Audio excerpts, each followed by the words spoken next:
Hello everyone. Today we talk about how to fix the app of Airbnb. We will go to settings, then we click on apps. After that we will search the app Airbnb and we click. They will on stop.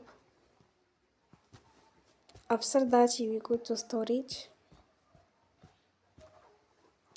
Then we click on clear cache.